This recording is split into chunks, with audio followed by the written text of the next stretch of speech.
Alléluia, gloire à Dieu, gloire à Dieu. Nous bénissons ton Saint-Nom, l'éternel Dieu de gloire.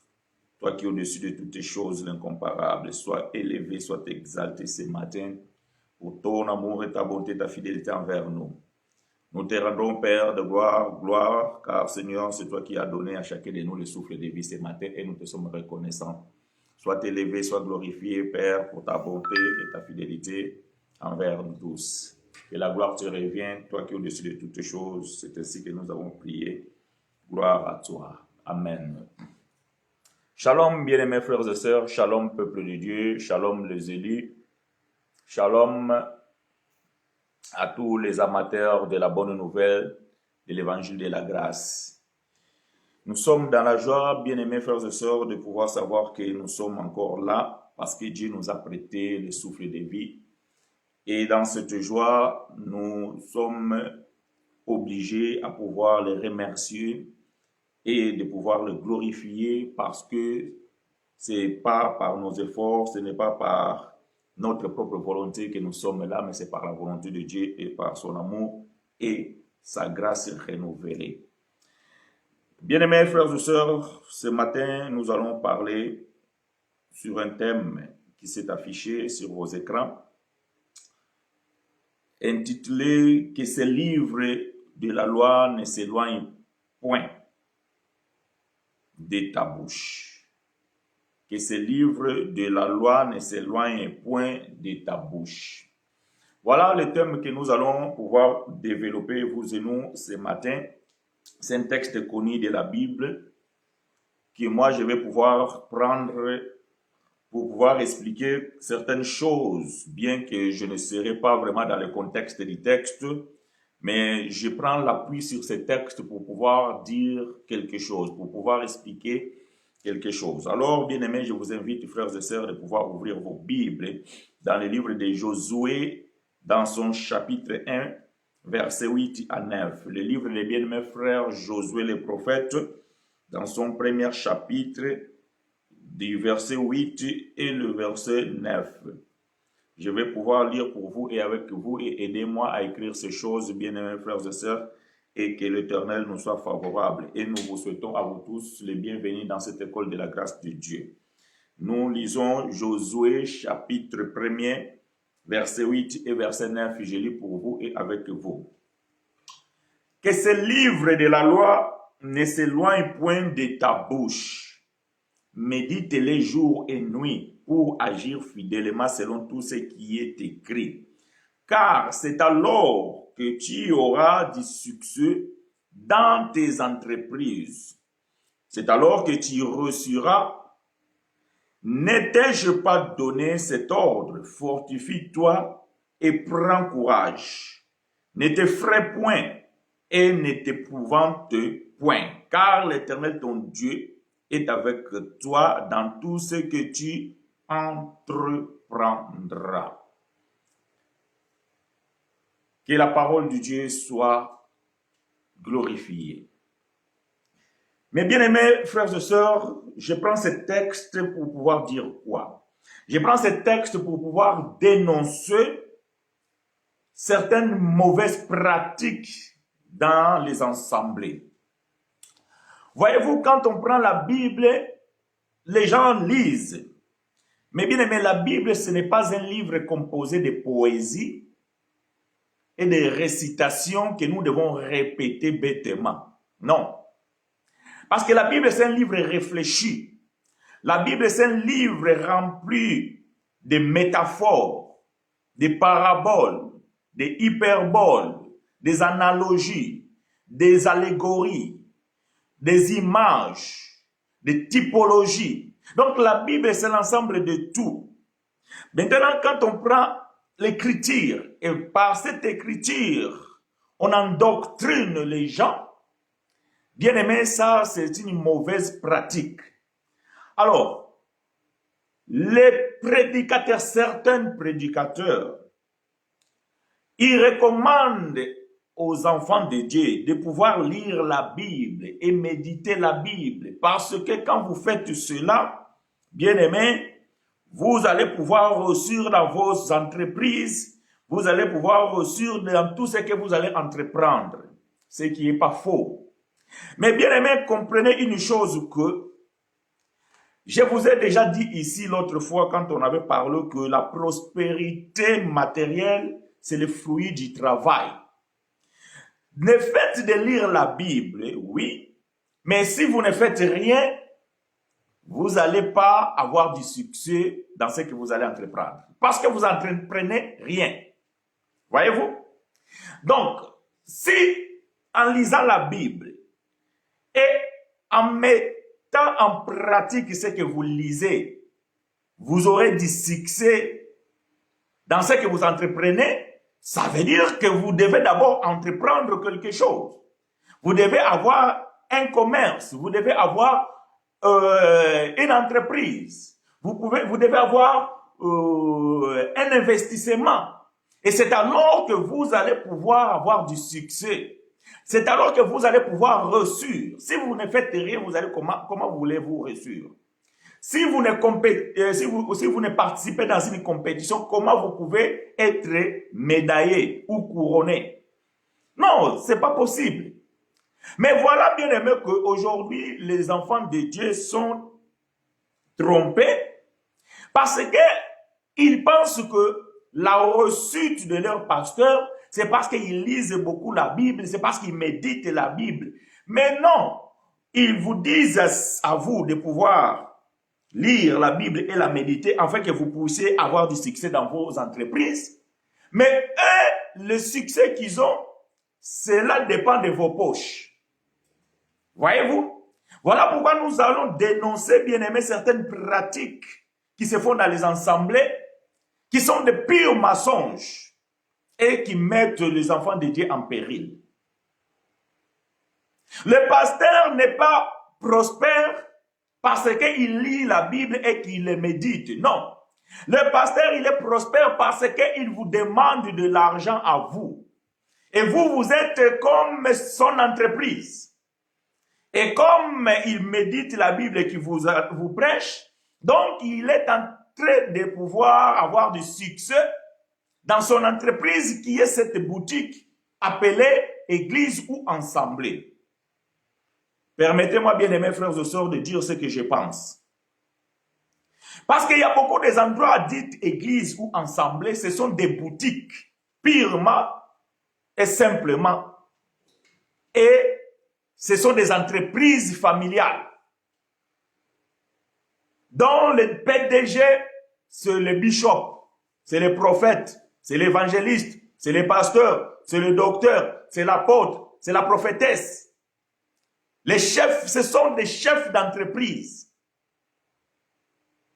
Et les biens qu'ils vendent, c'est la parole de Dieu. Et les clients, ce sont les fidèles.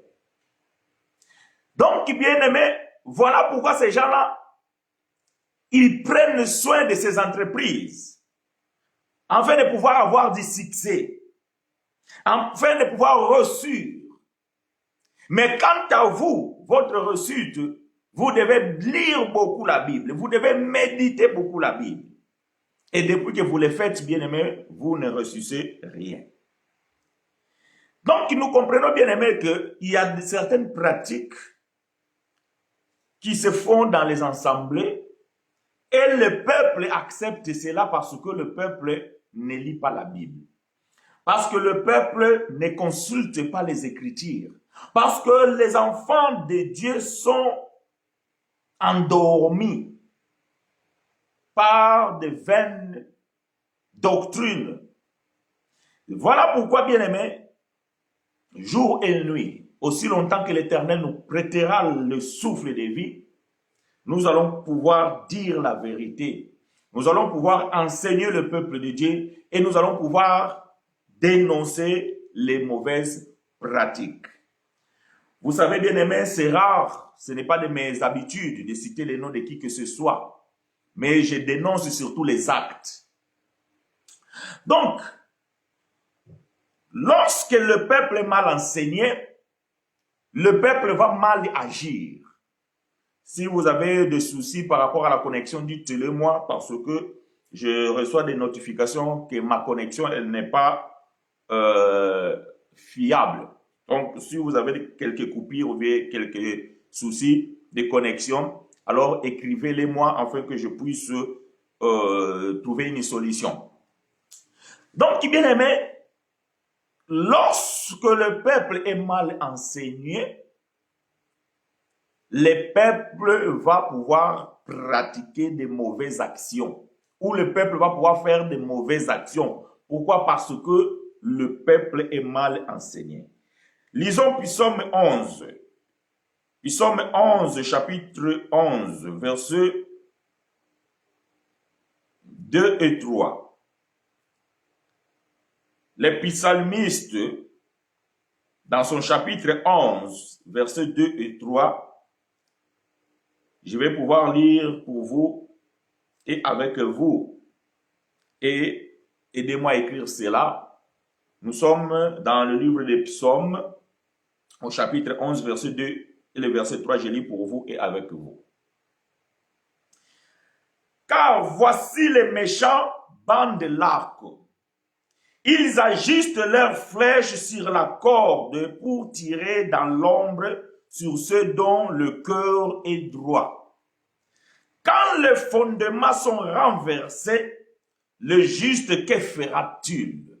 Question. Quand les fondements sont renversés, le juste, que fera-t-il? Bien-aimés frères et sœurs, quel est le fondement de votre assemblée? Quel est le fondement de la doctrine de votre, entre guillemets, l'Église? Est-ce que c'est un fondement solide ou c'est un fondement renversé? Si le fondement est renversé, bien-aimés frères et sœurs, la Bible dit, les justes, que fera-t-il? Tu es un enfant de Dieu. Tu es vraiment élu de Dieu. Tu es choisi par lui. Mais puisque tu te retrouves dans un endroit mauvais, puisque tu te retrouves dans une communauté mauvaise, puisque tu te retrouves dans une assemblée mauvaise, puisque tu te retrouves dans une église mauvaise, que le fondement est renversé, tu ne peux rien faire. Non, bien-aimé, tu ne peux rien faire à moins que le Seigneur te touche et que tu puisses sortir de là. Voilà la seule chose que tu peux faire. Tu ne pourras rien changer et tu ne pourras pas grandir spirituellement. Tu resteras toujours un bébé spirituel. Parce que le fondement de cette assemblée là où tu te retrouves est renversé. Et les psalmistes posent la question, quand le fondement est renversé, le juste, que fera-t-il? Voilà pourquoi vous pouvez rentrer dans un endroit, mais vous pratiquez des choses qui ne sont pas dans la saine doctrine. Vous êtes endoctriné parce que le fondement que tu as reçu est mauvais. Tu ne peux même pas poser la question de quelque chose que tu vois. Même parfois, il y a quelque chose qui se passe en toi. Tu te dis, mais c'est pas normal ce que je suis en train de vivre. Mais tu n'as pas le courage de poser la question. Tu ne peux même pas demander le pourquoi du comment. Pourquoi? Parce que tu as un fondement renversé. Voilà pourquoi quand vous rentrez, le pasteur, il se permet de dire des choses. Il se permet de faire des choses abominables.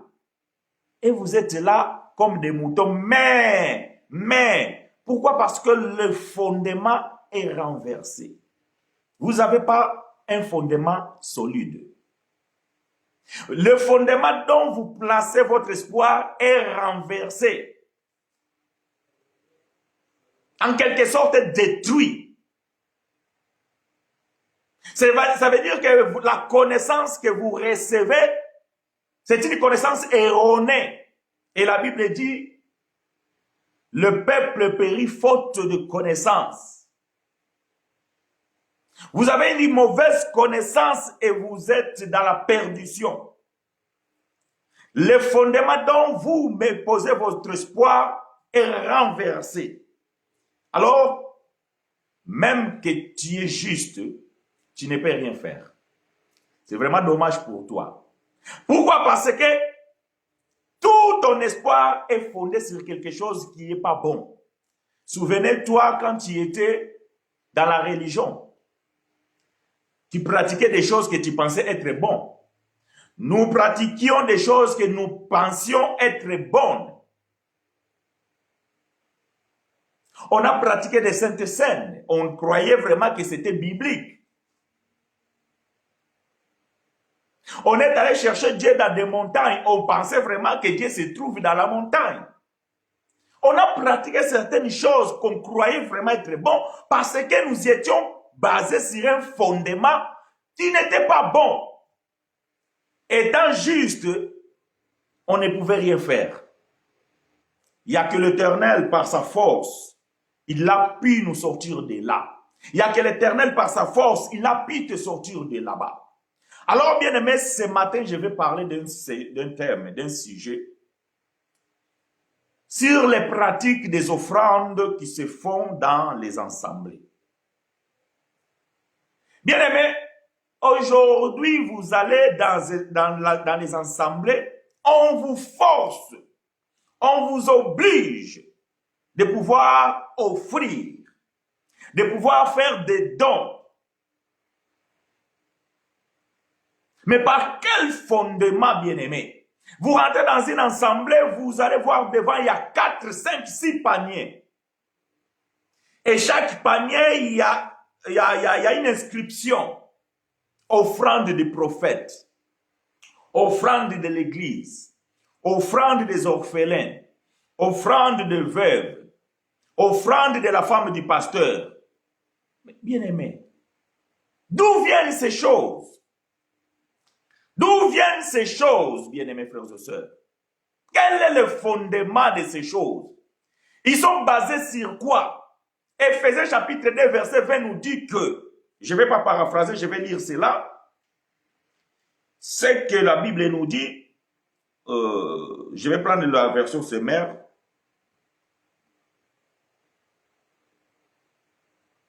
Éphésiens chapitre 2, verset 20. Écoutez ce que bien-aimé frère Paul dit dans le livre d'Éphésiens chapitre 2 verset 20. Dieu a intégré à l'édifice qu'il construit sur le fondement que sont les apôtres, ses prophètes, et dont Jésus-Christ lui-même est la pierre principale. Voilà ici la version sommaire. Dieu vous a intégré à l'édifice qu'il a construit sur le fondement qui sont les apôtres, ses prophètes. Louis II dit, vous êtes fondés sur l'enseignement des apôtres et des prophètes. Donc notre fondement, bien aimé, nous le tirons par ce que les apôtres ont posé. Et si nous constatons quelque chose dans l'église ou bien dans l'assemblée que les apôtres n'ont pas pratiqué, alors bien aimé, comprenez que c'est un fait étranger. C'est un fait étranger. C'est une doctrine de démons. Parce que bien aimé, 1 Corinthiens chapitre 4 verset 6, frère Paul va dire que moi et Apollos, on a fait de ces choses une application à votre faveur, afin que vous n'ayez pas au-delà de ce qui est écrit. Vos pasteurs, ils vont au-delà de ce qui est écrit. Les apôtres n'ont pas mis des paniers devant avec des inscriptions, panier du prophète, offrande des mamans pasteurs, offrande des enfants de pasteurs, offrande, je ne sais pas, de belles sœurs de pasteurs. Parce que bien aimé, oui, je fais l'hyperbole, j'exagère. Mais bien aimé, je crains que cela arrivera, si cela n'est pas déjà le cas. Parce qu'on ne contrôle pas tout ce qui se passe dans ce monde. On dit de ce qu'on voit, de ce qu'on sait. Mais il y a certaines choses qu'on ne voit pas, mais qui se font et qui se pratiquent dans certains endroits. Bien aimé, c'est incroyable et abominable. Mais je crains que, bien aimé, si cela n'est pas déjà le cas, que bientôt vous allez commencer à rentrer dans l'assemblée, offrande des mamans pasteurs, offrande pour les enfants du pasteur, offrande pour les belles sœurs du pasteur. Parce que c'est une entreprise familiale. C'est la boutique de la famille. Et chacun peut venir se servir. Les belles sœurs peuvent venir se servir. Les enfants du pasteur peuvent venir se servir. Cela déjà est le cas dans certains endroits, bien aimés. Je suis désolé de vous le dire, mais c'est la vérité. Quand vous acceptez déjà ces choses, il n'y a plus de limites. Il n'y a plus de limites. Un peuple sans révélation, c'est un peuple sans frein. Lorsque le pasteur n'a pas la révélation, il n'a pas de frein. Il est capable de faire tout et n'importe quoi. Et parce que vous qui le suivez, vous êtes posé sur un fondement renversé. Et il se permet de tout. Et vous, comme des moutons, vous êtes là. Amen. Amen. Amen. Vous avez des cordes sur le cou, vous ne pouvez pas sortir. Vous ne pouvez pas vous enfuir. Quand vous voulez vous enfuir, on vous retire. Et vous revenez. Et à tel point, bien aimé, vous perdez vos économies. Vous perdez la stabilité de vos familles. Les couples sont déchirés, les familles sont déchirées à cause de ces pratiques. Quand vous allez vous rendre compte, bien aimé, c'est trop tard. C'est trop tard. Vous êtes ruinés. Il ne vous reste plus rien. Vous avez vendu votre voiture pour faire un don. Maintenant, le voilà que vous êtes en bicyclette. Mais le pasteur, il a 4-5 voitures dans sa parcelle. Ses enfants, ils font les études à l'étranger.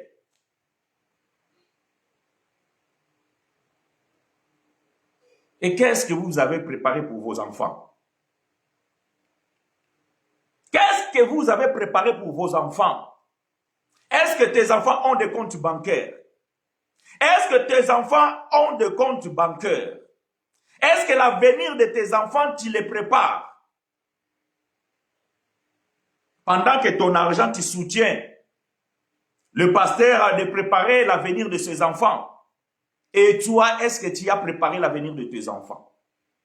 Bien-aimés frères et sœurs, il est temps de vous réveiller. Il est temps de sortir de ces endroits là-bas.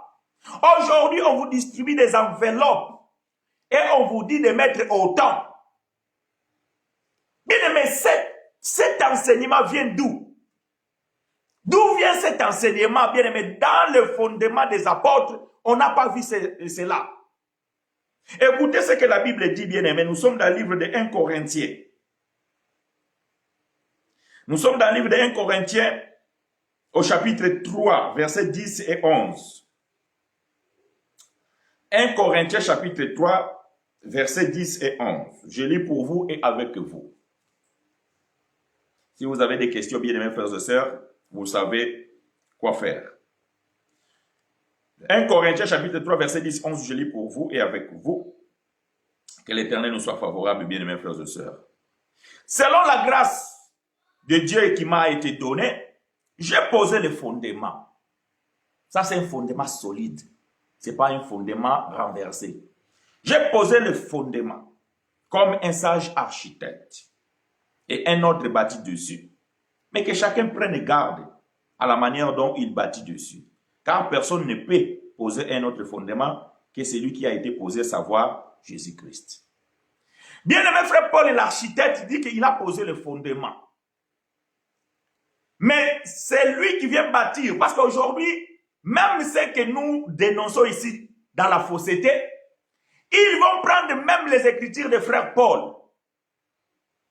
Mais pour mal l'expliquer, ça veut dire que Paul dit que chacun prenne garde à la manière dont il va bâtir dessus.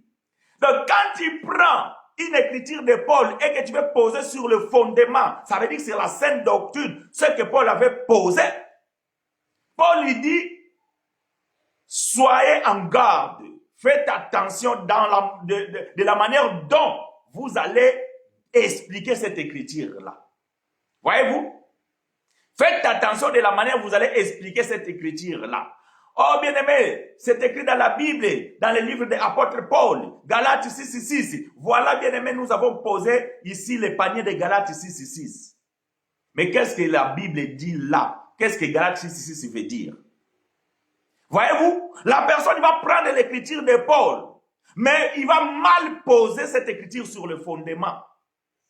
Et vous allez accepter cela.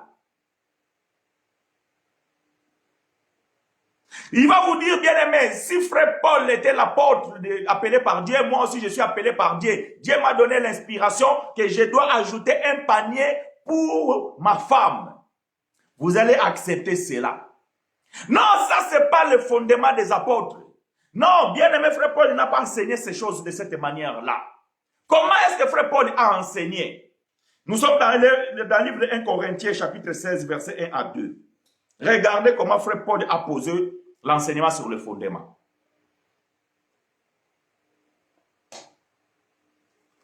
Frère Paul, il a dit quoi? 1 Corinthiens chapitre 16, versets 1 et 2. Je lis pour vous et avec vous. Pour ce qui concerne la collecte en faveur de ceux, agissez vous aussi comme je l'ai ordonné aux églises de Galates. Donc, dans toutes les églises dont Paul a passé, il a posé le fondement, comment pouvoir offrir, comment faire les collectes, comment faire les dons. Et ici, lorsqu'il a écrit pour les frères à Corinthe, il rappelle à ce frère-là d'agir et aussi comme il a ordonné aux églises de Galates, parce qu'en Galatie, il y avait plusieurs églises. Bonjour, mon frère bien-aimé. Que faire si dans une maison, il y a le OP? Ok, je prends mon téléphone ici, je vais lire parce que est passé. Bonjour, mon frère bien-aimé. Que faire si dans une maison, il y a les manifestations de la sorcellerie et des forces démoniaques? Un pasteur peut-il prier pour une maison? Que l'Éternel te soit favorable, bien-aimés frères et sœurs. La question de la sœur est tellement pertinente. Déjà, on parle ici dans une maison où il y a les manifestations de la sorcellerie. Vous savez, bien aimé, quelles que soient les pratiques, que ce soit l'occultisme, la sorcellerie ou bien des mauvaises choses, des mauvaises sorts et tout ça là, Dieu nous a donné le pouvoir.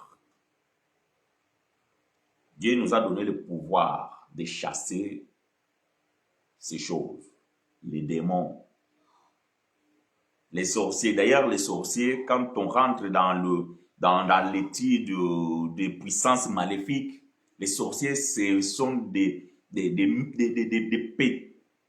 minuscules. Voyez-vous? C'est vraiment des puissances minuscules. Mais nous avons reçu le pouvoir de chasser les démons. Et ce pouvoir n'a pas été donné qu'au pasteur. Voyez-vous? Ce pouvoir n'a pas été donné qu'au pasteur. Le pasteur, bien-aimé, il a la même onction que toi. Ça veut dire que toi aussi, tu peux prier et pouvoir chasser ces esprits. Maintenant, parce que voilà le problème, c'est que beaucoup de chrétiens n'ont même pas l'assurance de leur salut.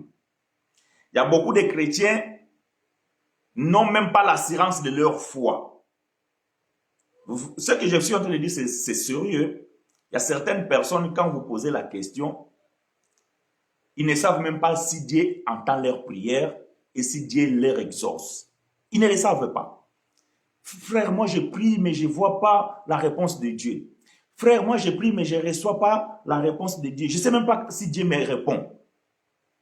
Il ne sait pas. Alors, ce genre de chrétiens ou de croyants, pour bien dire, parce qu'un chrétien, c'est quelqu'un qui a une bonne relation avec le Seigneur. Mais ce genre de croyants, bien aimés, ils ont besoin de se faire aider. À ce moment-là, donc, vous cherchez les gens qui ont la foi et vous priez avec. Pas simplement qu'il soit un pasteur. Je suis en train de dire cela parce que la sœur a dit si un pasteur, voilà, c'est ça si j'ai bien compris la question. Sur le sérieux, voilà, un pasteur peut-il prier pour une maison? Voilà. Non, ça pas seulement un pasteur, ça peut être un frère que lui, il a une bonne relation avec Dieu et il a la foi en Jésus, Christ. Vous pouvez l'inviter et prier avec. Parce que vous n'avez pas l'assurance vous-même. Parce que vous n'avez pas la certitude que vos prières sont exaucées ou pas. Alors, pour ne pas encourir des risques, alors vous avez besoin de se faire aider. À ce moment-là, donc, vous pouvez appeler un frère, même une sœur, qui a la foi et que quand il prie, Dieu entend. Mais quoi qu'il en soit, bien aimé, l'exaucement d'une prière, Dieu exauce la prière selon sa volonté, pas selon la volonté des hommes. Ce n'est pas parce que tu as demandé que cela sera fait selon toi. Non, cela se fera toujours selon la volonté de Dieu. Voilà pourquoi nous devons toujours prier selon la volonté de Dieu.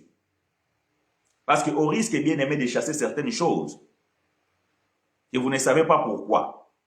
Je donne un exemple. La Bible dit que un jour, Jésus était avec ses disciples.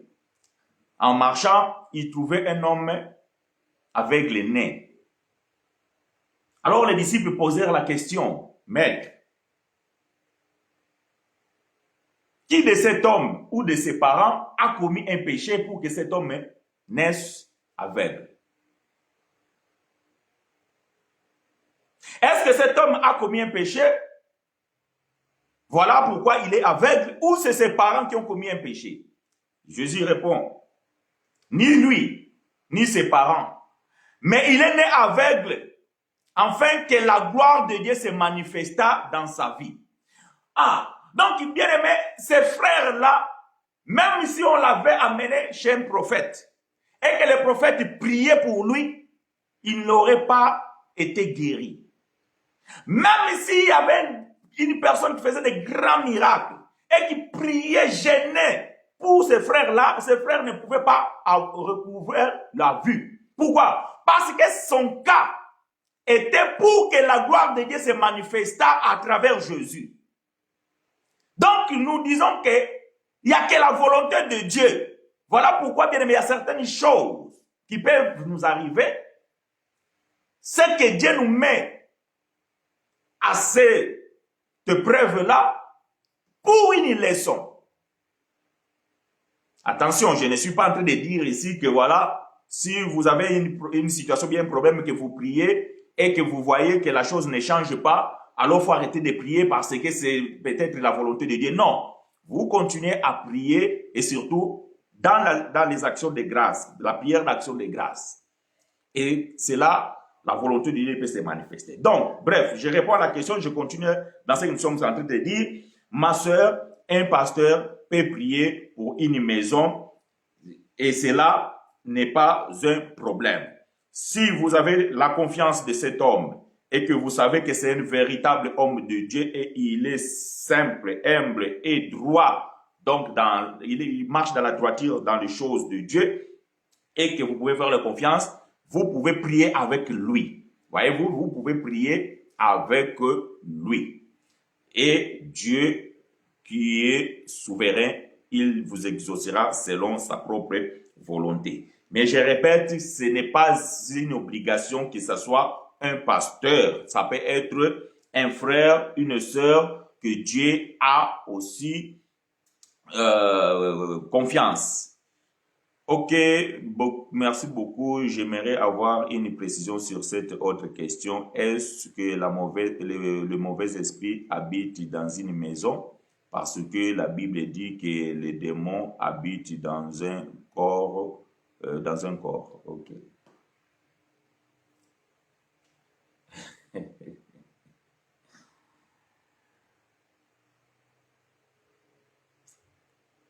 Nous devons comprendre une chose. quand la Bible dit, par exemple, je pense que la sœur, elle est en train de faire l'allusion au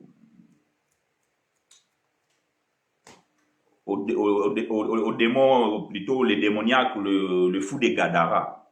Parce que souvent, voilà, c'est une des références dans la Bible, le fou des Gadara qui avait une légion de démons.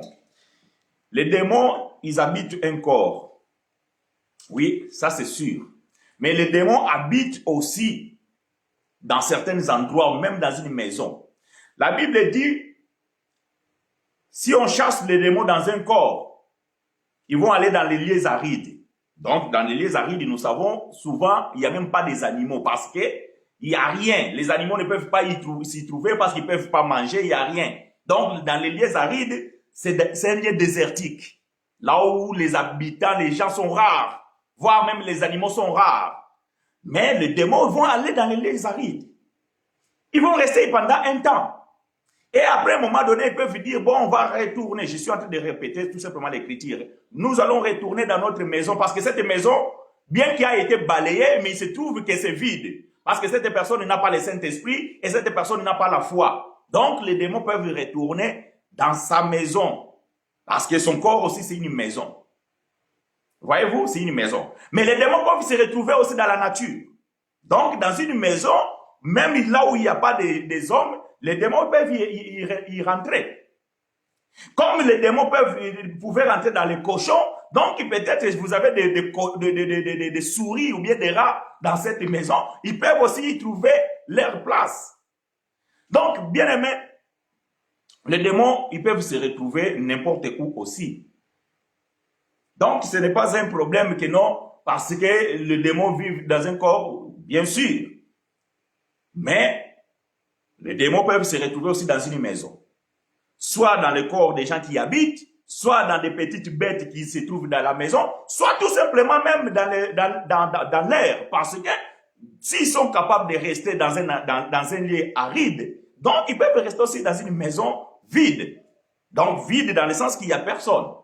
Voyez-vous? Voilà. Mais faites attention, parce que parfois, souvent, quand il y a certaines manifestations qui se trouvent dans certaines maisons, on a tendance de venir chasser les démons dans la maison, tout ça là, sans peut-être avoir le discernement que ces démons-là ne se trouvent pas dans cette maison, mais ils se trouvent dans les hommes qui habitent dans cette maison. Et voilà pourquoi donc, lorsque vous chassez les démons que vous ne voyez pas dans la maison, alors que les démons, c'est ces hommes, ces femmes, ces gens-là, peut-être même quelqu'un c'est un voisin qui vient régulièrement chez vous, c'est un membre de famille qui vient régulièrement chez vous, qui vient avec ses mauvais esprits, et vous pensez que la manifestation est à la maison. Il faut vraiment que vous puissiez avoir le discernement de pouvoir comprendre ces choses. Voilà pourquoi Dieu a aussi donné les dons de discernement à ses serviteurs. Voilà, bien aimé ma soeur, ce que je peux dire là-dessus. Nous continuons alors de ce que nous sommes en train de dire. Donc, nous disons ici, bien aimé, que Frère Paul, il a enseigné aux églises de Galates. Donc, ça veut dire que dans la contrée de Galatie, il y avait plusieurs églises. Et dans ces plusieurs églises, Frère Paul a posé le fondement et il a enseigné comment offrir. Verset 2, nous sommes dans 1 Corinthiens chapitre 16, verset 1 à 2. Donc, je viens de citer le verset 1. Verset 2, il dit ceci. Que chacun de vous, le premier jour de la semaine, donc ça peut être samedi, ça peut être dimanche, ça peut être lundi, peu importe, bien aimé, le jour où que vous considérez c'est le jour que vous vous rassemblez. Donc voilà, dans ce contexte ici, les frères, ils se rassemblent le premier jour de la semaine. Bon, nous, le premier jour de la semaine, c'est dimanche. Certaines, c'est lundi. Peu importe. Voilà. Mais, Frère Paul dit ceci.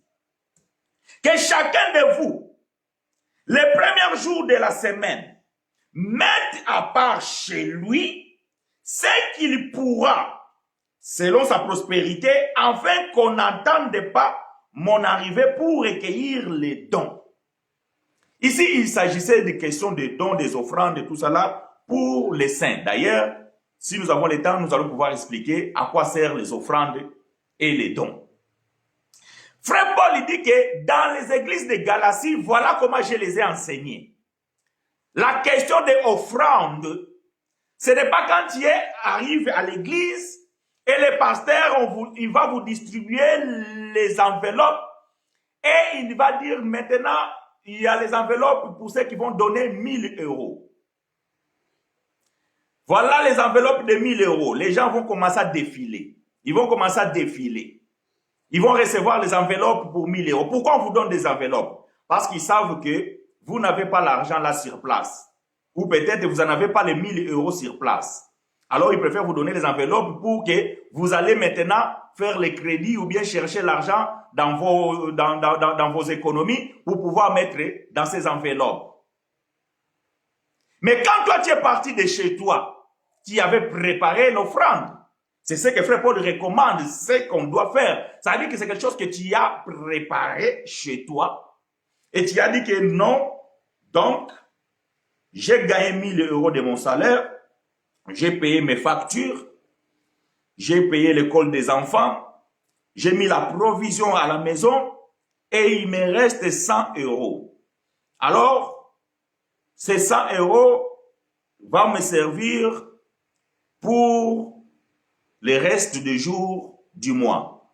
Je vais enlever 10 euros afin de pouvoir offrir dans l'assemblée pour que nous puissions payer l'électricité, la facture d'eau et ainsi peut-être survenir aux besoins des saints.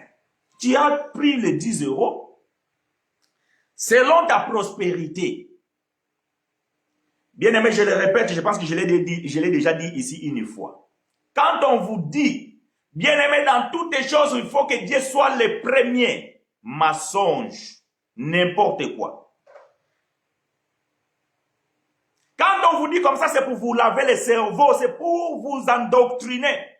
Ça veut dire que quand tu prends ton salaire, il faut que tu penses d'abord à Dieu qui t'a donné ce salaire. Non, c'est pas Dieu qui t'a donné ce salaire, c'est ton patron qui t'a payé ce que tu as travaillé. Dieu ne mange pas l'argent. Non, Dieu n'a même pas besoin de cet argent-là. Jamais. Mais jamais de jamais. Quand vous dites que je dois d'abord enlever la dîme, je dois d'abord enlever l'argent pour Dieu, c'est pour votre pasteur. Attention, je sais qu'il y a des assemblées sincères qui croient faire vraiment quelque chose de bien. Alors qu'il y a aussi besoin dans ces assemblées-là de pouvoir payer l'électricité, de pouvoir payer le local, etc., etc. Oui. Mais ici, nous sommes en train de dénoncer tous ces pasteurs qui ont pris les assemblées comme leurs entreprises. Je dis que quand vous faites cela, vous ne donnez pas à Dieu, mais vous donnez à un homme. Et vous êtes maudits. Parce que vous croyez qu'en faisant cela, vous serez bénis. Non, vous vous confiez à un homme, vous êtes maudits. Vous êtes anathème. Que chacun de vous, le premier jour de la semaine, mette à part chez lui ce qu'il pourra. Et si tu ne peux pas parce que ton salaire, après avoir fait la dépense, il n'en te reste plus rien. Tu ne peux rien donner. Parce que, vous savez, ceux qui sont en Europe, ici en Occident, connaissent ce que je vais dire. Vous savez, il y a des gens qui vivent ici en Europe, ils vivent en découvert. Pour ceux qui ne connaissent pas les découverts, peut-être en Afrique, certains n'ont pas ces pratiques-là. C'est que, quand tu gagnes ton salaire et que tu as tout consommé, il ne te reste plus rien, la banque te permet de pouvoir continuer à utiliser ta carte bancaire à la limite d'un seuil, bien sûr, déterminé avec ton banquier, afin que tu puisses continuer à survivre.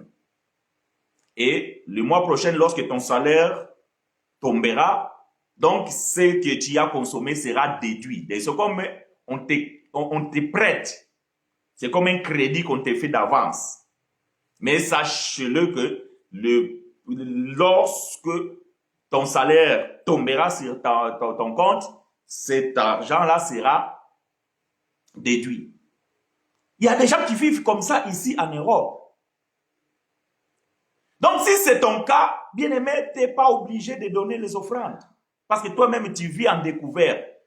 Mais maintenant, si ça veut dire que tu vis en crédit.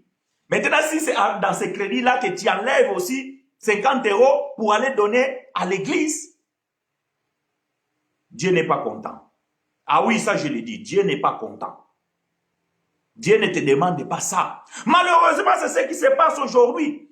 Quand vous demandez des sommes extravagantes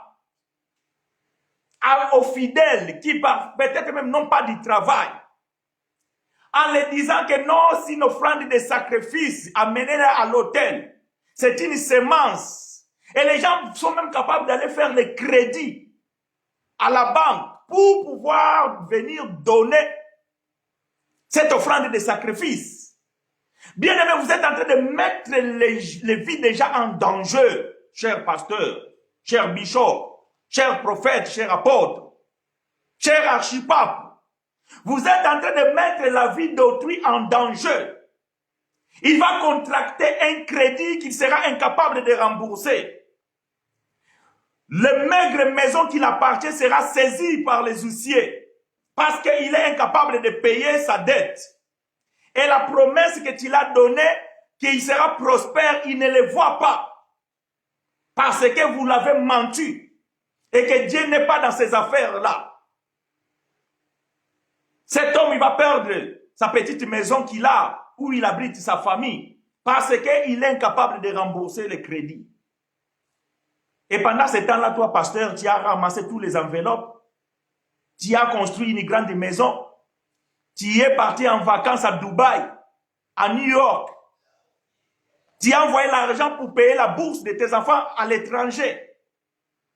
Et les pauvres mamans, les pauvres papas, se sont sacrifiés pour économiser 2000 €, pour économiser 1000 €, pour économiser 5000 $. Mais par les mensonges, par un enseignement sans fondement, ils se sont fait avoir. Et voilà, ils ont tout donné. Et en attendant que Dieu puisse donner, il ne peut pas payer son loyer. Il ne peut pas payer les crédits qu'il a contractés. Les enfants sont expulsés à l'école. Quel est ce Dieu-là? Quel est ce Dieu-là, bien-aimés frères et sœurs? Répondez-moi, quel est ce Dieu-là? Et quand vous allez voir le pasteur, il va vous dire, bien-aimé, la prophétie, même si elle tarde, attends-la, il s'accomplira. Vous êtes devenus tous des Habakkuk. Vous êtes devenus tous des Habakkuk. En attendant une prophétie, une promesse qui ne viendra jamais. Et vous vivez dans l'espoir, mais une fausse espoir. Dieu va faire. Dieu va faire. Dieu va faire. Et Dieu ne fera pas. Parce que Dieu n'est pas d'accord avec ses pratiques. Ce n'est pas le fondement bien-aimé des apôtres. Frère Paul dit que chacun prépare chez lui ce qu'il pourra. Et ce que si tu ne peux pas, ça veut dire quoi? Tu ne peux pas donner. Si tu ne peux pas, tu ne peux pas donner. L'offrande, ce n'est pas une obligation. Non, bien-aimé. Oh frère, mais la Bible dit qu'on ne va pas les mains vides dans la maison de Dieu. Mensonge. Quelle était la maison de Dieu? Qu'il ne fallait pas aller la main vide. C'était le temple de Jérusalem. Ça, c'était la maison de Dieu. Aujourd'hui, la maison de Dieu, c'est l'ensemble des chrétiens. C'est l'ensemble des corps, des esprits, des fidèles, des élus. C'est ça la maison de Dieu. Vous prenez un verset biblique hors du contexte et vous enseignez ça à vos adeptes. Qu'on ne vient pas main vide dans la maison de Dieu. Et quelle est la maison de Dieu? Donc c'est ce local-là. Là où vous avez décoré, vous avez mis des drapeaux, vous avez mis une grande croix. Et vous croyez que ça c'est la maison de Dieu. Et c'est là où il ne faut pas venir la main vide. Donc, il faut que tu t'efforces même quand tu ne peux pas. Donc, il faut que tu te débrouilles de pouvoir trouver quelque chose parce que tu ne peux pas aller les mains vides dans la maison de Dieu. Mensonge. Mensonge. Non, bien-aimé. Après avoir fait tes comptes, après avoir fait ta provision, après avoir payé toutes tes factures, maintenant, s'il t'en reste quelque chose, tu prends quelque chose, tu mets à part et c'est ce que tu vas offrir. Mais si tu ne peux pas, tu ne peux pas. Tu n'es pas obligé. Non, tu n'es pas obligé. Frère Paul n'a pas enseigné comme ça. 2 Corinthiens chapitre 9, versets 5 à 7. 2 Corinthiens chapitre 9, versets 5 à 7. Je lis pour vous et avec vous, bien-aimés frères et sœurs.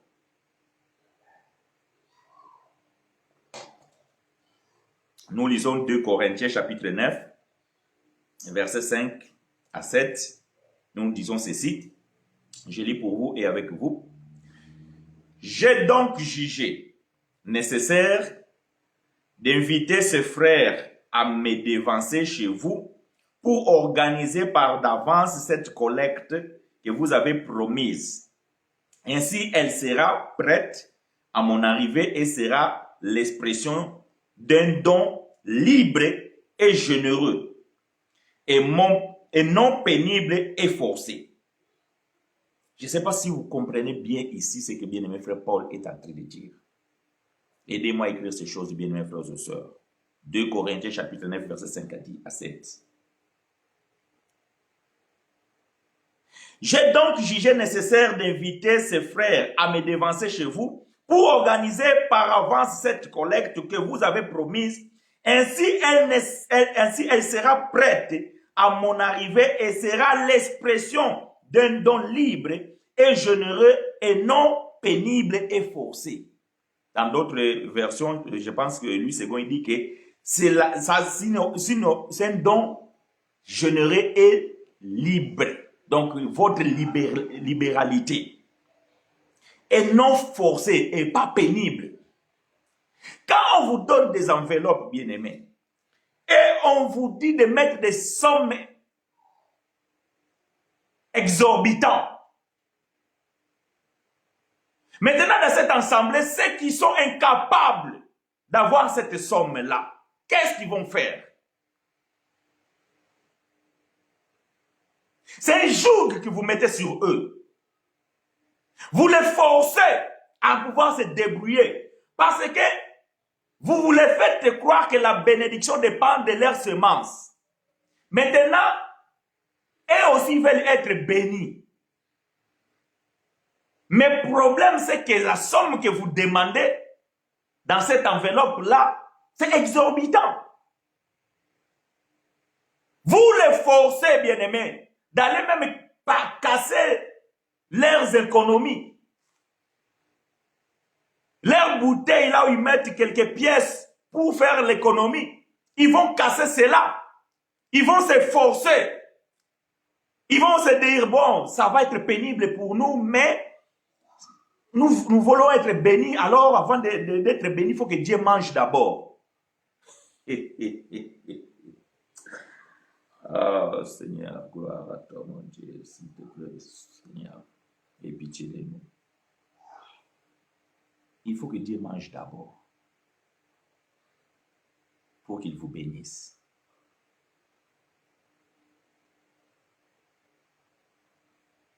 Frère Paul dit non.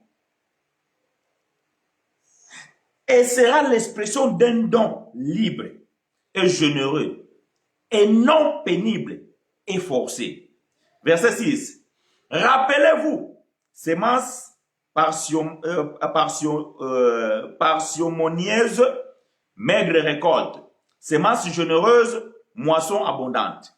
Que chacun donne ce qu'il aura décidé en son cœur, pas ce que le pasteur décide. Voilà comment l'apôtre a enseigné. Frère Paul, il n'a pas enseigné que c'est le pasteur qui vous donne le montant. C'est le pasteur qui décide combien vous devez mettre dans l'enveloppe. C'est le prophète qui décide combien vous devez mettre dans l'enveloppe. Ça, c'est un enseignement diabolique. fausseté, bien-aimés frères et sœurs. N'acceptez pas ça. Refusez cela. Rejetez cela. Sinon, vous allez être malheureux, malheureuse. Vous allez souffrir, bien-aimés. Vous allez porter un joug que peut-être même vos enfants ne vous pardonneront pas. Et au final de tout, bien-aimés, tout compte fait, vous n'aurez rien gagné. Mais le pasteur, oui, lui va prospérer. Parce que son entreprise, il va avoir du succès. Et il va vous dire, bien-aimé, moi je lis la Bible et je médite. Voilà pourquoi je prospère dans mon entreprise. Parce qu'il va pouvoir ouvrir une entreprise d'immobilier avec l'argent qu'il a récolté de vous. Il va acheter des maisons par-ci, par-là et il va vous dire que, bien-aimé, moi je suis pasteur mais je suis entrepreneur. Mais où est-ce que tu as trouvé les fonds du commerce? Est-ce que tu avais fait un crédit à la banque pour pouvoir investir? Non. Où est-ce que tu avais trouvé les fonds de commerce? C'est les enveloppes que tu as distribuées. Et c'est par ces offrandes, ces dons-là que les fidèles ont fait que toi, tu as bâti ton empire. Tu as investi avec les dons et l'argent des fidèles. Et là, maintenant, aujourd'hui, tu es en train de te dire que voilà, moi, je suis un investisseur. Voilà, bien aimé. Donc, tu peux être pasteur, mais un investisseur. Oui, ça, c'est vrai et clair. Mais ton fonds de commerce, le fonds que tu as commencé pour investir, où est-ce que tu l'as trouvé? Est-ce que as-tu fait un emprunt à la banque? Non. Tu as pris l'argent des fidèles, les enveloppes que tu avais distribuées. C'est là où tu as amassé le fonds. Et toi, tu as construit des maisons que tu mets en location et tu es devenu un agent immobilier. Mais celui qui a contribué, il vit dans l'espoir que Dieu va le bénir.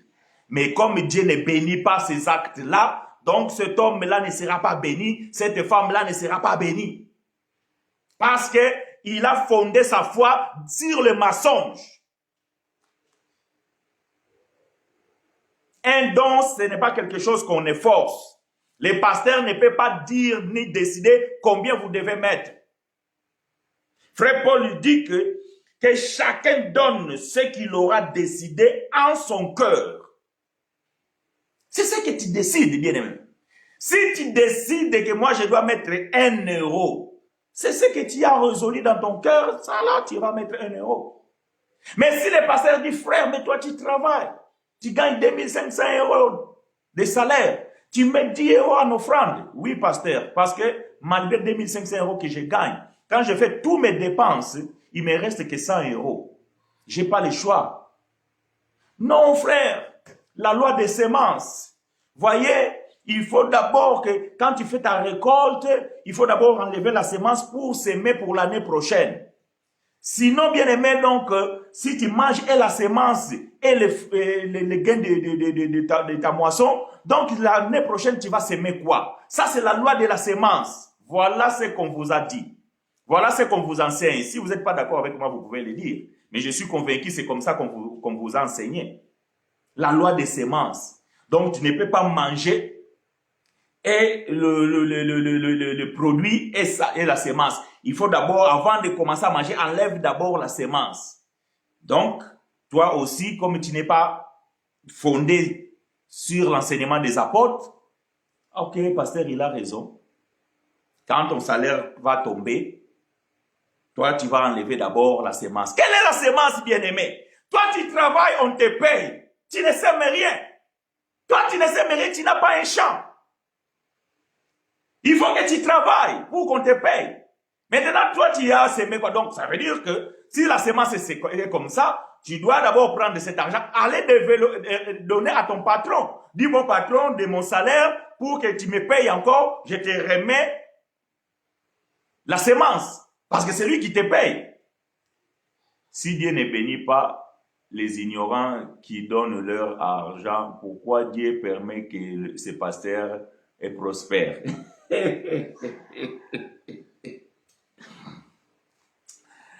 Tu sais, mon frère,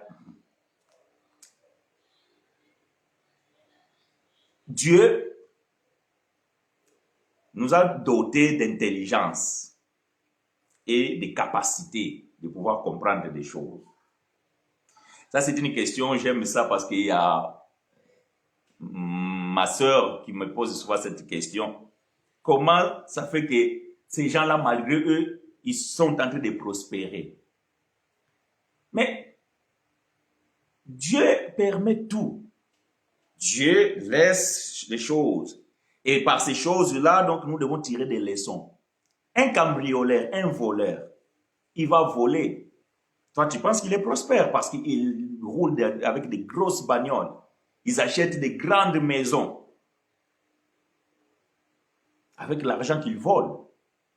Vous pensez quoi? Et non, puisque c'est un voleur, Dieu doit le tuer. Ou sinon, bon, comme il a volé, s'il a acheté une maison, cette maison doit tomber. Donc, il y a un feu dévorant qui va descendre, va consommer cette maison. Non, il va prospérer. Jusqu'à ce que les jours, ils vont mettre la main sur lui et tout ça là. Ces pasteurs-là, ce sont des escrocs. Donc, entre les voleurs que je viens de donner l'illustration ici et ces pasteurs, il n'y a pas la différence. De telle manière qu'un voleur va voler et il achète des maisons, il achète des bagnoles.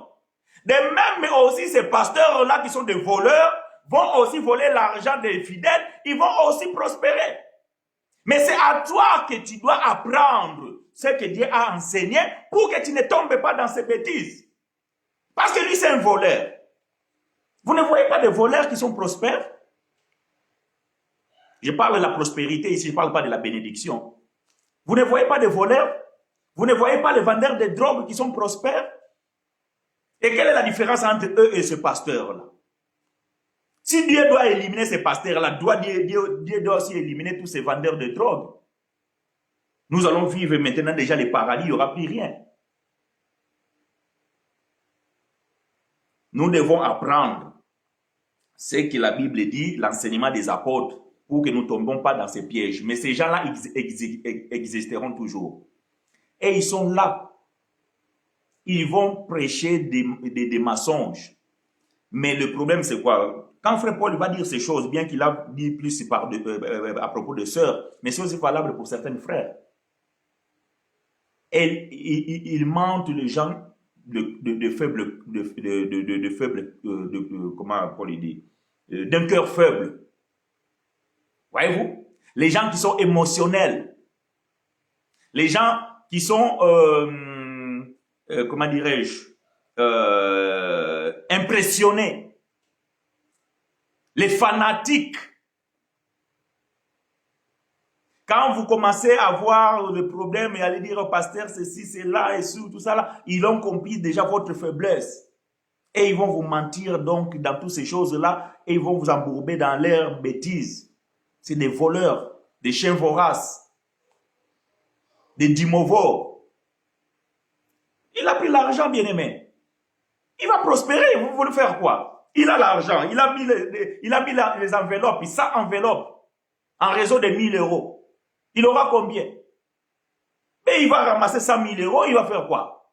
Il va acheter une maison, il va acheter une voiture. Et pas vous pensez quoi? Que non, Dieu va faire quoi? Dieu va envoyer le feu pour consommer cette maison-là? Non. Mais pendant ce temps-là, vous voyez, non? Vous ne voyez pas? Vous voyez. Ah, maintenant, est-ce que Dieu ne vous a pas doté d'intelligence? Dieu ne vous a pas doté de sagesse?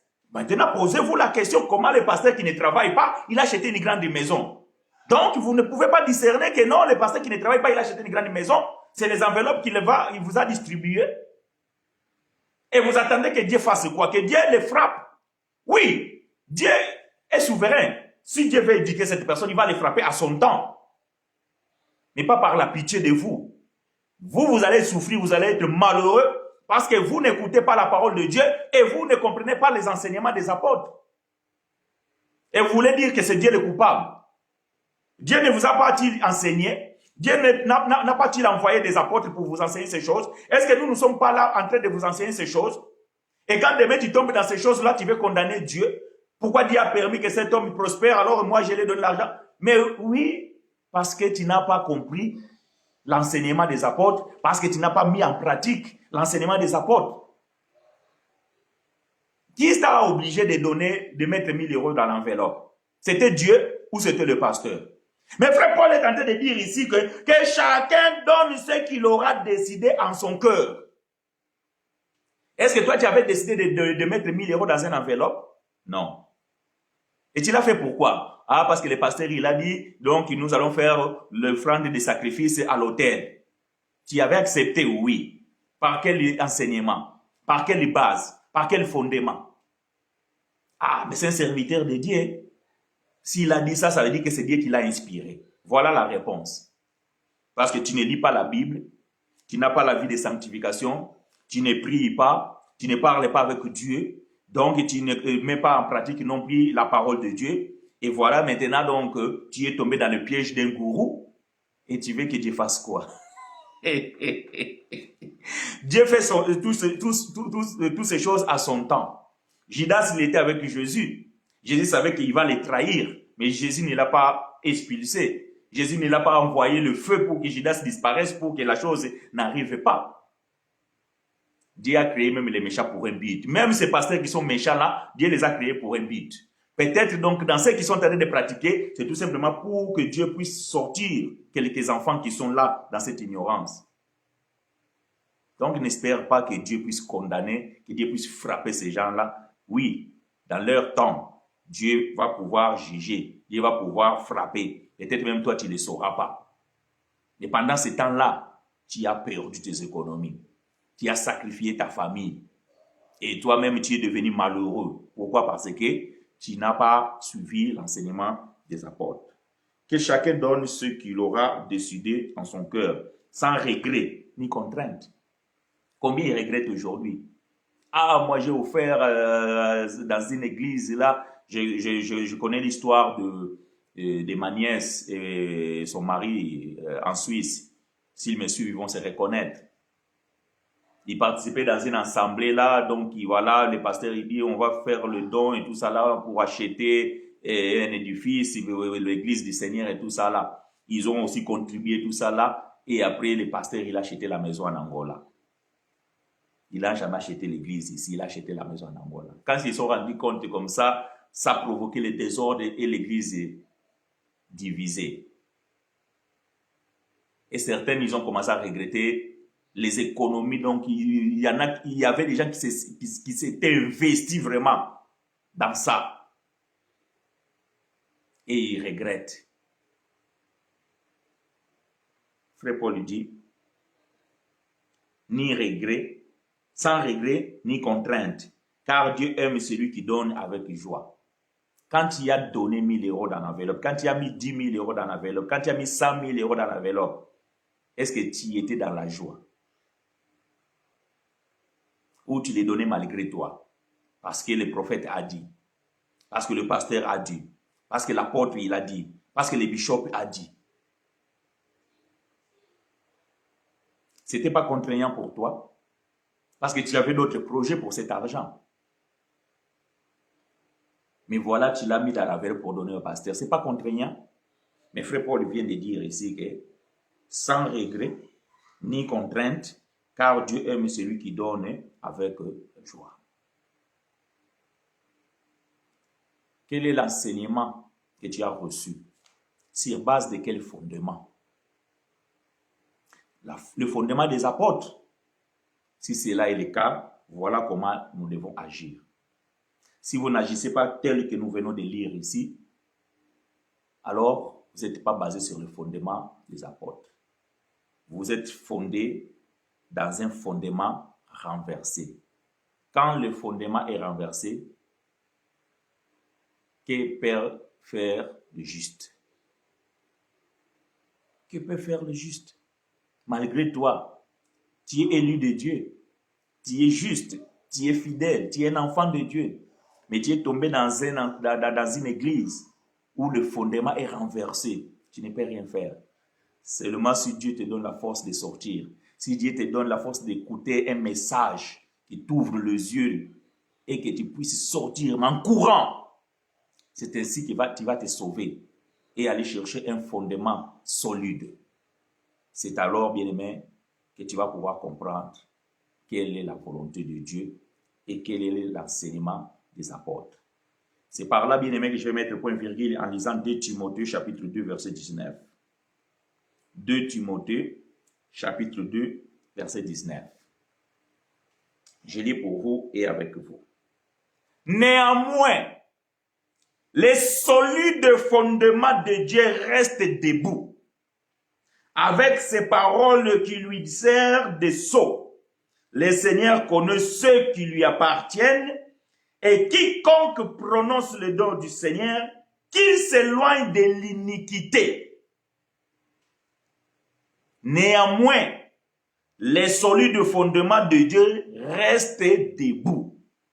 Cette parole que nous venons de lire, ces écritures que nous venons de développer ici, ça c'est le fondement solide que l'apôtre Paul avait reçu de la part de Dieu.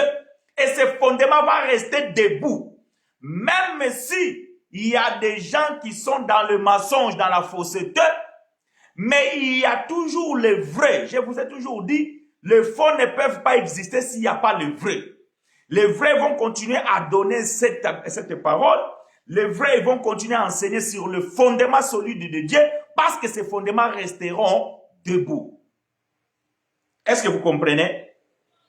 Et Dieu le Seigneur connaît ceux qui lui appartiennent. Et ceux qui appartiennent à Dieu entendront parler de ce fondement, écouteront l'évangile de la vérité, l'évangile de la grâce, tôt ou tard, peut-être avec des regrets, mais vous allez pouvoir sortir de ces endroits là-bas.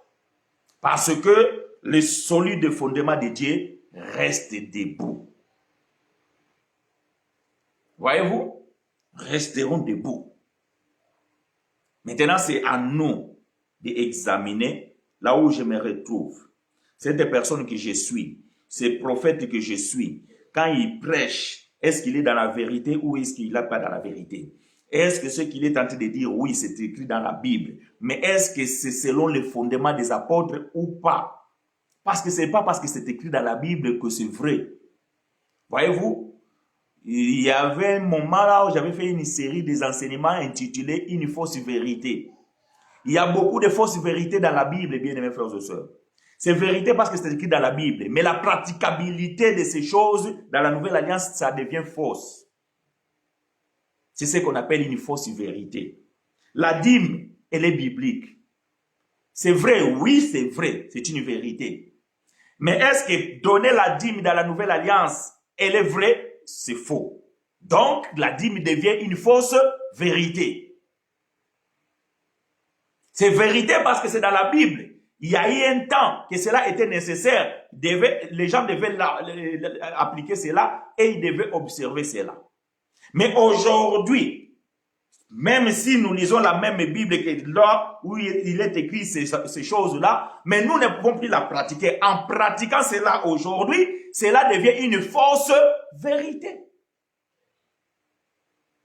Parce que les apôtres n'ont jamais prêché la dîme, n'ont jamais demandé la dîme, n'ont jamais exigé la dîme, n'ont jamais exigé l'enveloppe, n'ont jamais exigé l'offrande prophétique, n'ont jamais mis les paniers devant dans une assemblée, offrande de l'église, offrande prophétique, offrande de maman pasteur, jamais. Donc c'est à toi qui est enseigné de pouvoir avoir le discernement, de savoir que non, ces pratiques-là, ce n'est pas dans la saine doctrine. Ça ne colle pas avec le fondement posé par les apôtres.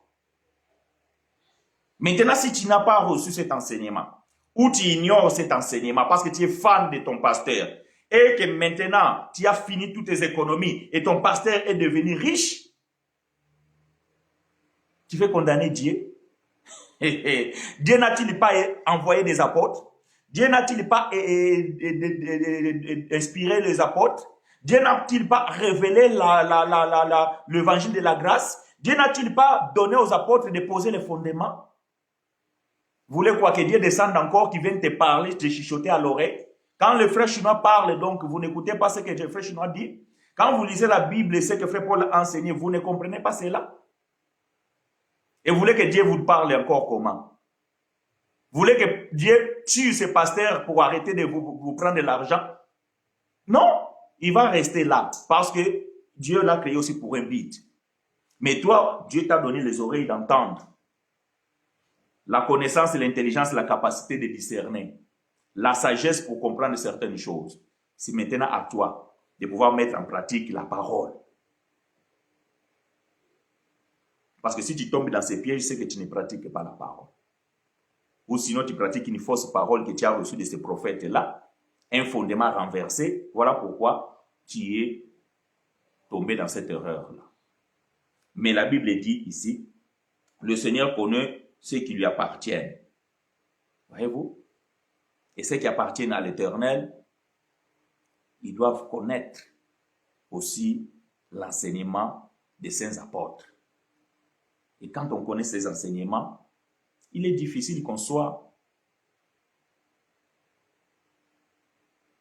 embarqué dans des faussetés comme ça. Il est difficile de se faire avoir par des loups et des chiens voraces. Il est difficile, bien aimé, de se faire escroquer par des escrocs en cravate et costume. Les véritables voleurs, bien aimés, aujourd'hui, c'est des gens qui sont bien habillés avec des cols pastorales. C'est des vrais escrocs. Plus même des escrocs que vous pouvez connaître là, qui font je ne sais pas quoi. Les vrais escrocs aujourd'hui, bien aimés, sont habillés de costumes et de cravates et de cols pastorales. Ils viennent avec une fausse piété. Avec des paroles flatteuses, des enseignements des démons. Ils vous troublent par leurs paroles, par leurs enseignements. Et comme vous n'êtes pas enseignés, et comme vous ne lisez pas la Bible par l'aide du Saint-Esprit, vous vous laissez embarquer. Et quand demain vous avez des problèmes, vous appelez maintenant, frère chinois, voilà les problèmes qui m'arrivent, comment faire? Qu'est-ce que vous voulez que je vous dise? On va ouvrir la parole. Qu'est-ce que tu as pratiqué? Non, le pasteur là, il m'a demandé de pouvoir donner tous mes bijoux. Et j'ai donné les bijoux et tout ça là, parce qu'il a dit, les bijoux, c'est interdit dans la Bible. Et tout ça là, et qu'est-ce qu'il en a fait lui des bijoux? Oh, il a dit, il va les brûler et tout ça. Est-ce que tu as vu là où il a brûlé le bijou? Oh non. Les bijoux, il les a vendus. Oui, il les a vendus. Mais toi, tu vois, tu es là maintenant en train de pleurer tes bijoux.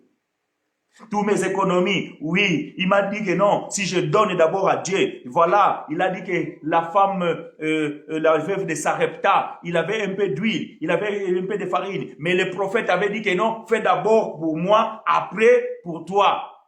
Et voilà pourquoi. Ça, ce sont des enseignements caduques. Ça, c'est des enseignements, il n'y a que des bébés spirituels qui peuvent recevoir ce genre d'enseignement et l'accepter. Quelqu'un qui est mature, grandi dans la foi, tu ne peux plus avaler ce genre de nourriture. C'est ça les nourritures. Tu vas avoir la dysenterie. Tu vas avoir mal au ventre parce que tu manges des sales bouffes. Ça, c'est des sales bouffes. Un enfant de Dieu ne peut plus manger de cette nourriture-là. Ça, c'est la nourriture pour les bébés spirituels. Vous avez un enfant, donc, il a parfois, il suffit qu'on mette un peu du sucre ou bien un peu du sel. Même si la nourriture, il est pourrie, mais comme il y a le goût du sel, il y a un peu du sucre, il va manger. Mais quelqu'un qui est un adulte, tu vas dire, malgré que c'est sucré, mais ça sent périmé. Ça va me faire mal au ventre, ça je ne peux pas manger. Mais comme tu n'es pas grandi, comme tu n'as pas été enseigné, tu n'as pas mangé la bonne nourriture, la nourriture solide. Voilà, tu as bâti ta foi sur un fondement renversé. Néanmoins, les solides fondements de Dieu restent debout. Même si là où tu te retrouves, il n'y a pas de bon. Mais bien aimé, d'une manière ou d'une autre, tu peux trouver des bons enseignements. Aujourd'hui, nous sommes dans un moment où la technologie est partout. Et partout. Parce qu'il y a un frère qui m'a dit, frère, là où je suis, je ne trouve pas une église meilleure, tout ça là. À chaque fois que je vais, il y a toujours des choses. Mais bon, malgré moi, je n'ai pas le choix, donc j'y vais quand même. Bon, c'est ton choix. Si tu penses que tu vas quand même. Mais moi, j'ai dit, écoute, si tu penses que là-bas, il n'y a rien de bon, pourquoi continuer? Oui, il y a ce souci-là de la fraternité, rester avec les frères. C'est très important. Mais bien aimé, si malgré toi, l'endroit là où tu vas, tu forces, mais à chaque fois que tu vas, quand tu rentres chez toi, tu n'es pas bien parce que tu es toujours contrarié par ce que tu as entendu là-bas. Mais tu insistes et tu continues. Je sais que nous sommes en train de traverser un moment où certaines personnes, ils ont compris la vérité. Et ils ne veulent plus aller dans les assemblées. Mais le risque, c'est aussi de rester à la maison sans aller nulle part. Ça aussi, c'est un risque. Et nous en sommes conscients. Voilà pourquoi nous recommandons, bien mes frères et sœurs, donc de faire un effort. Si vous connaissez peut-être quelqu'un qui prêche bien, qui fait, qui donne des bons enseignements et qui est régulier chaque dimanche, chaque mardi, je ne sais pas quel jour, donc continuez à participer. Il faut continuer à partager avec les hommes dédiés, avec le sœur, tout ça là, partager pour ne pas perdre la flamme. Parce que quand tu restes seul à la maison, c'est aussi un danger. Quand tu continues à aller aussi dans un endroit où il n'y a rien de bon, c'est aussi un danger. Maintenant, que faire? Oui, c'est une problématique. Nous en sommes conscients. Nous en sommes conscients. Voilà pourquoi nous prions que Dieu fasse grâce, que Dieu suscite de bons serviteurs un peu partout. Voilà pourquoi nous avons ce ministère aussi. Chaque dimanche, nous sommes là pour pouvoir apporter, rassembler cette église virtuelle, mais qui est la vraie église spirituelle, parce que l'église, ce sont des esprits ensemble, comme le dit frère Pierre, et nous formons un corps. Là, nous sommes en train de partager la fraternité. Vous me voyez, moi je vous vois par des photos, oui, mais en esprit, nous sommes dans un commun accord. Ça aussi déjà, c'est quelque chose de bien. Mais ne continuez pas à manger une nourriture qui va te faire mal, qui va te rendre malade. Tout simplement parce qu'il n'y a plus d'autres restaurants là où tu vis. Alors essaye de cuisiner à la maison. J'espère que vous comprenez mon langage. Que Dieu vous soit favorable. Néanmoins, le solide fondement de Dieu reste debout. Avec ces paroles qui lui servent de sceaux, le Seigneur connaît ceux qui lui appartiennent. Et quiconque prononce le nom du Seigneur, qu'il s'éloigne de l'iniquité. Éloignez-vous de ces endroits iniquités, là où il y a l'iniquité. Voyez-vous, éloignez-vous de ce lieu-là. Fuyez cela. Autrement, vous serez contaminés. Voilà, bien aimés frères et sœurs, c'est que nous puissions partager ce matin. Que l'Éternel nous soit richement favorable. J'ai pris pour chacun de nous. Et toi aussi, tu peux prier là où tu te retrouves, bien-aimé. Cela est très important. Ce n'est pas parce que je ne te vois pas. Cela, bien-aimé, n'a pas d'importance que je te vois ou que je ne te vois pas. La prière, c'est un lieu secret. C'est entre toi et ton Dieu. Alors, tu vas pouvoir prier avec nous, afin que la grâce de Dieu soit sur toi, afin que tout ce que tu reçois comme enseignement, tu puisses le mettre en pratique, que l'Éternel puisse ouvrir les yeux de ton cœur et que tu puisses continuer à pratiquer les bonnes œuvres que lui-même il avait, déjà préparées d'avance, et que le Seigneur puisse t'accorder ses faveurs. Dieu Tout-Puissant, j'ai béni ton Saint-Nom. Je te glorifie, toi qui es au-dessus de tout. Père, l'Éternel Dieu, nous bénissons ton Saint-Nom parce que tu nous as rassemblés ce matin afin de pouvoir partager l'agneau. Et nous venons, Père de gloire, de manger une partie de cet agneau. Mais nous savons que la Bible nous recommande de manger l'agneau dans son entièreté. Voilà pourquoi nous croyons encore que le dimanche prochain, Seigneur, tu seras encore là avec nous, afin que nous puissions manger encore une autre partie de cet agneau. Je te prie que cette nourriture, Père de gloire, puisse faire des effets dans la santé spirituelle de chacun de nous. L'Éternel, accorde ta grâce à mon frère, accorde ta grâce à ma soeur. Ouvre les yeux, illumine le cœur de mes bien-aimés. Qu'ils puissent discernir, bien-aimés, ce qui est bien et ce qui est faux. Bien-aimé, que Dieu puisse faire grâce dans ta vie. L'Éternel, je te prie que ta main puissante ne s'éloigne pas dans la vie de chacun de nous. Je sais que l'Éternel Dieu, il y a des gens qui sont dans des difficultés. Je sais, Père, qu'il y a ceux-là qui souffrent. Je sais, il y a ceux-là qui sont malades. Je sais, il y a ceux-là, Père de gloire, qui ont des problèmes. Mais je sais aussi, Seigneur, que toi, tu es la solution, que toi, tu es la réponse, que toi, tu es le guérisseur. Alors, l'Éternel Dieu, selon les besoins de chacun de nous, Seigneur, exauce la prière de chacun de nous. L'Éternel Dieu, je confie tout chacun de nous entre tes saintes mains. Protège, mon Dieu, mon roi, la semaine qui s'annonce, chacun dans ses voies. L'Éternel Dieu soit devant comme éclaireur, derrière comme protecteur. Ceux qui sont encore en congé, Seigneur, soit avec eux. Ceux qui vont reprendre les chemins du travail d'aimer, Seigneur, soit avec eux. Les enfants qui vont prendre le chemin de l'école d'aimer, les universitaires, Seigneur, accompagne-leur. Et les enfants qui vont reprendre les chemins de l'école, Seigneur, d'ici encore une semaine, nous prions aussi de pouvoir, Seigneur, être avec eux. Soit devant comme éclaireur, derrière comme protecteur. Et toute œuvre, Seigneur, Père de gloire de l'ennemi, toute piège, Seigneur, Père de gloire, sur le chemin, j'anéantis au nom puissant de Seigneur Jésus-Christ. Que tout ce qui ne donne pas gloire, oh Seigneur, que cela soit nul et sans effet par ta puissance. L'Éternel Dieu, je recommande la vie de chacun d'entre nous entre tes saintes mains. Que la gloire te revienne. Que ta bénédiction soit notre partage. Que la paix soit notre partage. Que ta justice, Seigneur, Père de gloire, se manifeste en nous.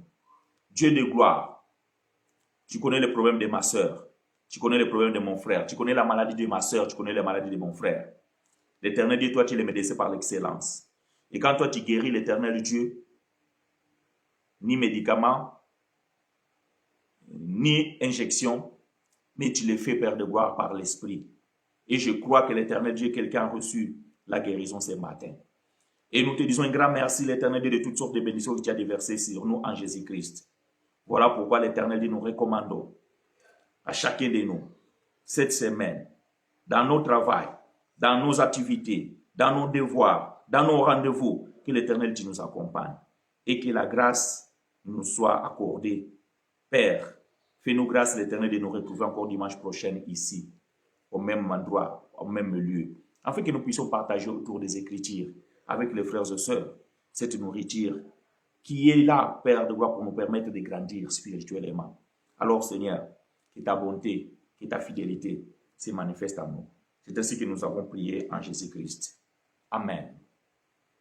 Bien-aimés frères et sœurs, que Dieu nous soit favorable. Nous vous donnons rendez-vous dimanche prochain, à même heure, 11h30 l'heure de Paris.